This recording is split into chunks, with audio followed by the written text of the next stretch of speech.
नमस्कार दोस्तों, हम भारतीय इतिहास के बारे में अध्ययन कर रहे हैं। भारतीय इतिहास के अंतर्गत भारतीय स्रोतों के बारे में जानकारी कर रहे हैं। आज का जो टॉपिक है वो है बौद्ध ग्रंथ। यानी बौद्ध ग्रंथ जो है भारतीय इतिहास को जानने में किस प्रकार से सहयोगी हैं, उसके बारे में आज हम अध्ययन करेंगे। भारतीय यानी बौद्ध ग्रंथ।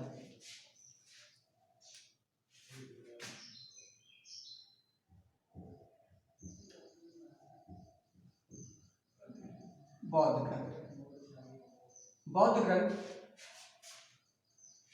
पाली भाषा में लिखे गए हैं। किस भाषा में लिखे गए हैं? पाली भाषा में। पाली भाषा में बौद्ध ग्रंथों की रचना हुई है। इन बौद्ध ग्रंथों की जो रचना है वो मध्य गंगा घाटी में हुई है। कहाँ पर हुई है? मध्य गंगा घाटी।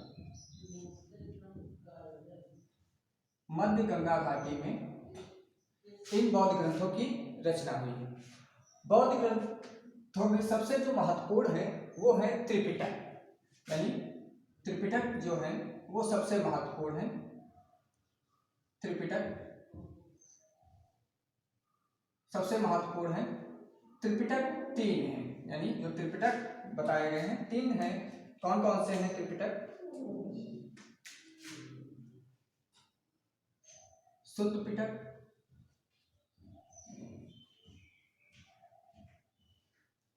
पिटक,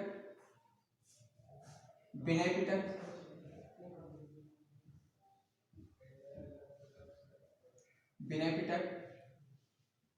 और अभिधम्म पिटक।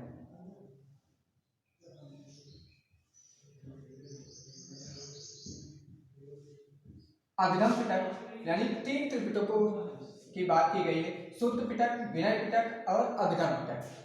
देखिए सुत्त पिटक जो है, सुत्त पिटक के संकलन करता है आनंद।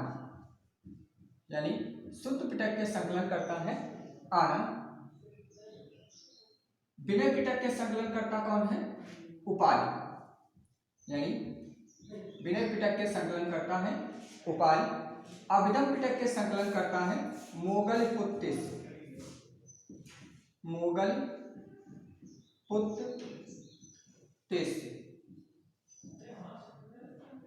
यानी अभिधम्म पिटक के संकलन करता है मोगलपुत्तिस, विनय पिटक के संकलन करता है उपालि और सुत्त पिटक के संकलन करता है आनंद। अब देखिए एक एक पिटक के बारे में जानकारी करते हैं।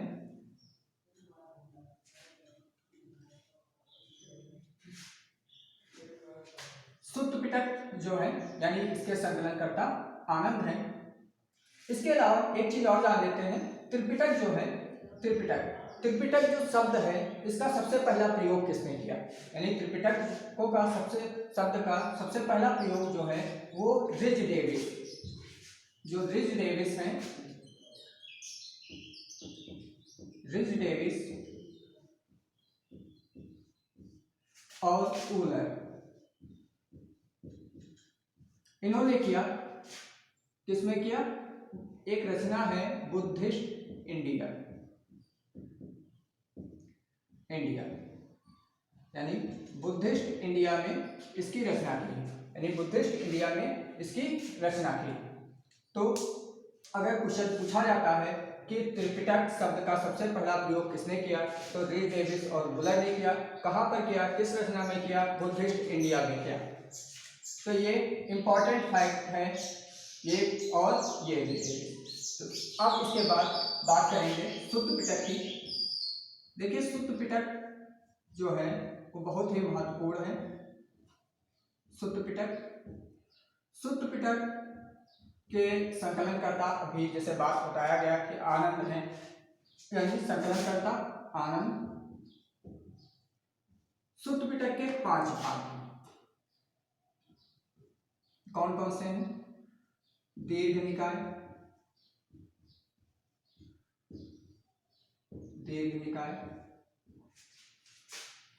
मध्यम निकाय,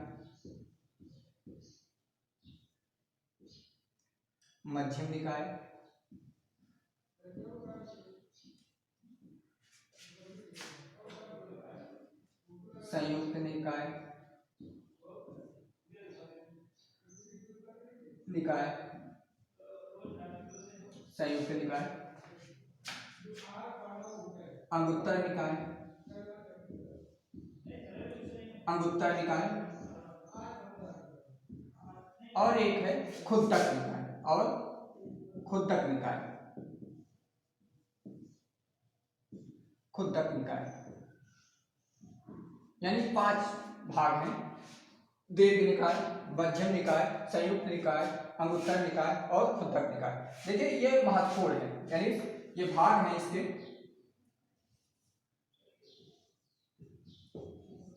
भाग: दीर्घ निकाय, मध्यम निकाय, संयुक्त निकाय, अंगुत्तर निकाय और खुद्दक निकाय। अब देखिए ये किस प्रकार से महत्वपूर्ण है। देखिए यहाँ से क्वेश्चन कैसे किस प्रकार से निकल के आते हैं। जैसे क्वेश्चन पूछा जाता है कि राज्य की उत्पत्ति के बारे में जानकारी किस बौद्ध ग्रंथ से मिलती है, या बौद्ध ग्रंथ है जिसमें राज्य की उत्पत्ति के बारे में बताया गया है, तो दीर्घ निकाय। जो दीर्घ निकाय है इसमें बौद्ध ग्रंथ की उत्पत्ति के बारे में बताया गया है। दीर्घ निकाय में जान लेते हैं थोड़ा और दीर्घ निकाय के बारे में। देखिए दीर्घ निकाय राज्य की उत्पत्ति,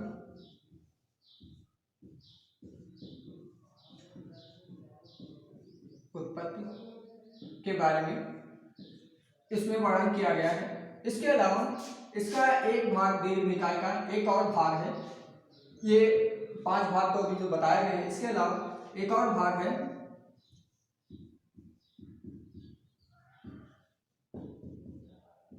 वादसुत, सिंगालो वादसुत, ये भी एक भाग है सिंगालो वादसुत। इसमें जो वर्णन किया गया है अशोक के धम्म के बारे में। माना जाता है अशोक का जो धम्म है, अशोक का धम्म, अशोक के धम्म का इसमें विस्तृत वर्णन किया गया है, यानी अशोक के धम्म का विस्तृत वर्णन किया गया। और इसका दीर्घ निकाय का अंतिम भाग,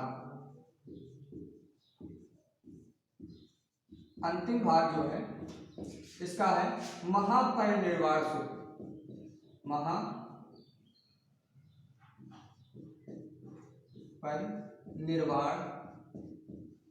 सूत्र, ये इसका अंतिम भाग है दीर्घ निकाय का। तो इसमें महापरिनिर्वाण सूत्र में महात्मा बुद्ध का अंतिम उपदेश का वर्णन है, यानी जो अंतिम उपदेश दिया गया महात्मा बुद्ध का वो इसमें उल्लिखित है। इसमें महापरिनिर्वाण सूत्र में अंतिम उपदेश का उल्लेख किया गया है।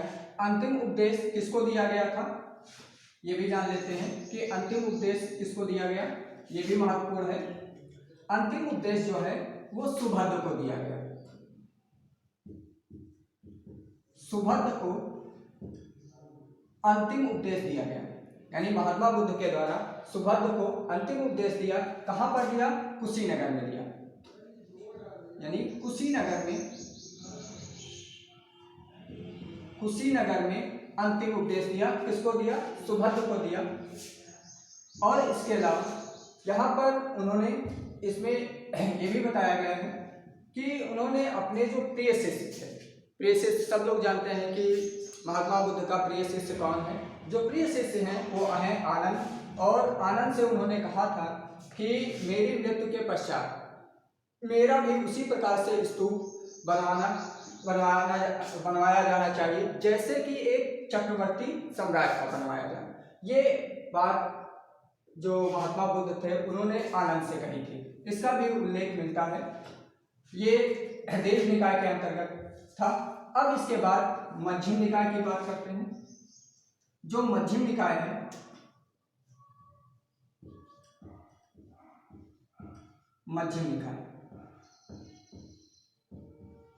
मध्यम निकाय यहां से भी टीजीटी पीजीटी में क्वेश्चन पूछे जाते हैं कि मध्यम निकाय, इसमें महात्मा बुद्ध और कौशल नरेश प्रसेनजीत, यानी एक कौशल नरेश प्रसेनजीत थे, उनके बारे में बताया गया है। इसके अलावा इसी मध्यम निकाय में महात्मा बुद्ध यानी महात्मा बुद्ध और महावीर स्वामी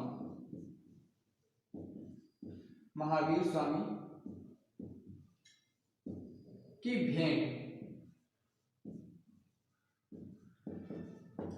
भेंट का वर्णन किया गया है।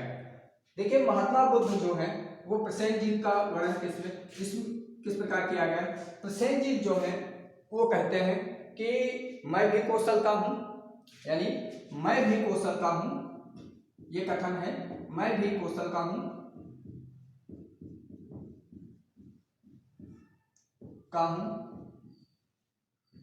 और बुद्ध भी कौशल के हैं, यानी बुद्ध भी कौशल के हैं। इसके आगे और भी कहते हैं कि मैं भी 80 वर्ष का हूं और महात्मा बुद्ध भी 80 वर्ष के। तो इस कथन ये टीजीटी में महत्वपूर्ण है, टीजीटी के एग्जाम के लिए, कि ये क्वेश्चन पूछा जाता है कि मैं भी कौशल का हूं और बुद्ध भी कौशल के हैं और मैं भी 80 वर्ष का हूं और महात्मा बुद्ध भी 80 वर्ष का, ये कथन किसका है? तो किसका है? प्रसेनजीत का है। और ये कहाँ के शासक थे? कौशल नरेश थे। कौशल के शासक प्रसेनजीत का कथन है और इस कथन का वर्णन कहाँ पर है? मध्यम निकाय में इसका वर्णन किया गया है। तो ये भी यहाँ से महत्वपूर्ण है, ये भी क्वेश्चन पूछा जा सकता है आपके एग्जाम में। ठीक है, अब आगे जो बात करते हैं वो अंगुत्तर निकाय की बात करते हैं। अंगुत्तर निकाय, देखिए अंगुत्तर निकाय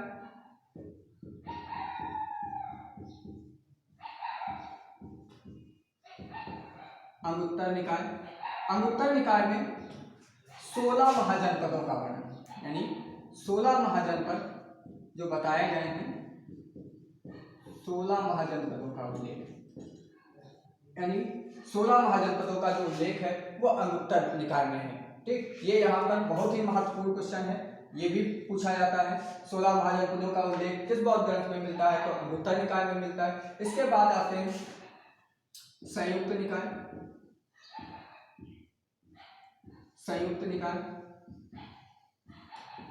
संयुक्त निकाय में महात्मा बुद्ध की संक्षिप्त शिक्षाओं का वर्णन किया गया है, यानी संक्षिप्त शिक्षाओं का वर्णन किया गया है। महात्मा बुद्ध की संक्षिप्त शिक्षाओं का वर्णन किया गया है। इसके अलावा इसमें जो है अष्टांगिक मार्ग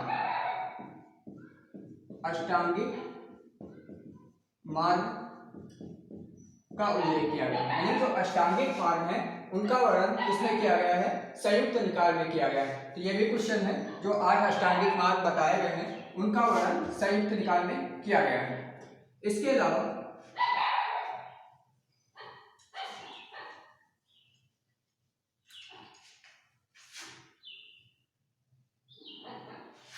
अंतिम भाग जो है खुद्दक निकाय है। खुद्दक निकाय,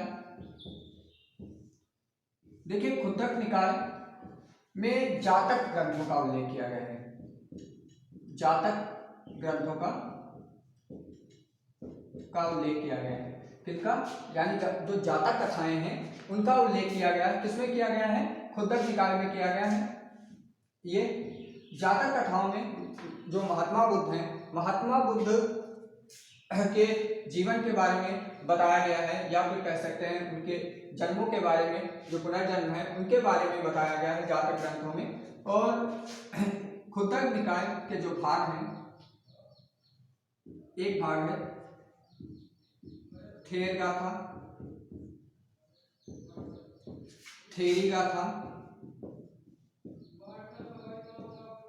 थेरी गाथा, धम्मपद,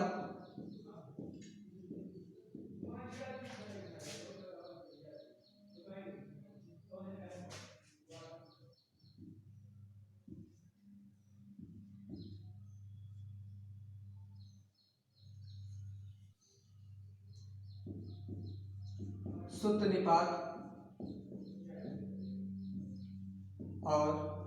निपात और विमानवत, विमानवत, विमानवत। इन 5 भाग हैं, यानी खुदक निकाय के 5 भाग हैं। थेर गाथा, थेरी गाथा, धम्मपद, सुत्त निपात और विमानवत, इन सब का वर्णन किया गया है। और जो थेरी गाथा है, थेरी गाथा, जो थेरी गाथा है, इसका जो संकलन है, यानी थेरी गाथा का जो संकलन है वो सन्यासी स्त्रियों के द्वारा किया गया है। किसके द्वारा? सन्यासी स्त्रियों, सन्यासी स्त्री जो हैं उनके द्वारा इसका वर्णन किया गया है, यानी सन्यासी स्त्रियों के द्वारा थेरी गाथा का वर्णन किया गया है। तो ये दीर्घ निकाय के भाग थे, यानी कौन कौन से भाग थे? सुत्त पिटक के जो भाग हैं, दीर्घ निकाय, अंगुत्तर निकाय, संयुक्त निकाय, मध्यम निकाय और खुद्दक निकाय। तो ये सुत्त पिटक सबसे महत्वपूर्ण है और सर्वोच्च है, यानी सबसे बड़ा है। और इसके जो संकलन करता थे वो आनंद थे। और इसमें क्या उल्लिखित है? सुत्त जो महत्वपूर्ण है, महात्मा बुद्ध की शिक्षाएं, यानी महात्मा बुद्ध की शिक्षाएं, शिक्षाएं, यानी सुत्त पिटक में क्या वर्णन है, जो कि बहुत ही महत्वपूर्ण क्वेश्चन है। ये पूछा जाता है कि सुत्त पिटक में क्या महत्वपूर्ण है, तो महात्मा बुद्ध की शिक्षाएं, या ऐसे क्वेश्चन पूछा जाता है कि महात्मा बुद्ध की शिक्षाओं का वर्णन किस पिटक में है, तो महात्मा बुद्ध की शिक्षाओं का वर्णन सुत्त पिटक में है। इसके अलावा एक क्वेश्चन और भी पूछा जा सकता है कि जो सुत्त पिटक है, सुत्त पिटक का भाष्य क्या है, यानी सुत्त पिटक का,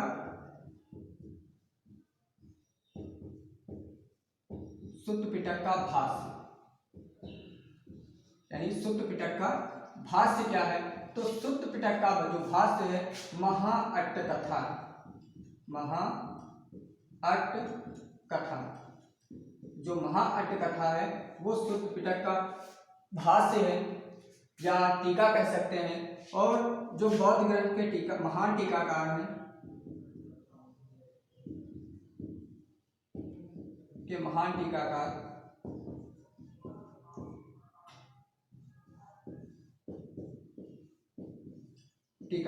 अगर क्वेश्चन ये भी पूछ लेता है कि बौद्ध ग्रंथ के महान टीकाकार कौन है,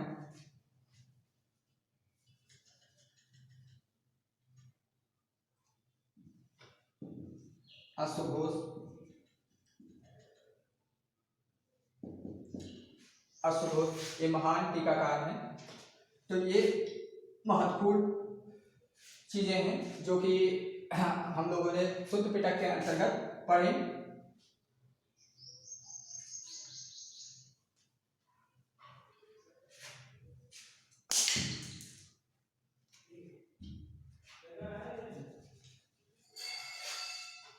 देखिए, जो टीकाकार की बात की गई वो बुद्ध घोष,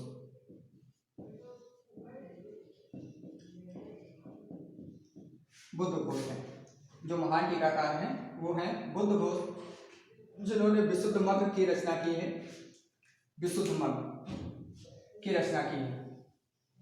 अब देखिए आगे जो हमको पढ़ना है वो विनय पिटक के बारे में पढ़ना है, यानी विनय पिटक जो है, विनय पिटक में महत्वपूर्ण चीजें क्या हैं, तो उनके बारे में अध्ययन करेंगे। अब इस टॉपिक के बारे में नेक्स्ट वीडियो में हम चर्चा करेंगे। ठीक है, थैंक यू।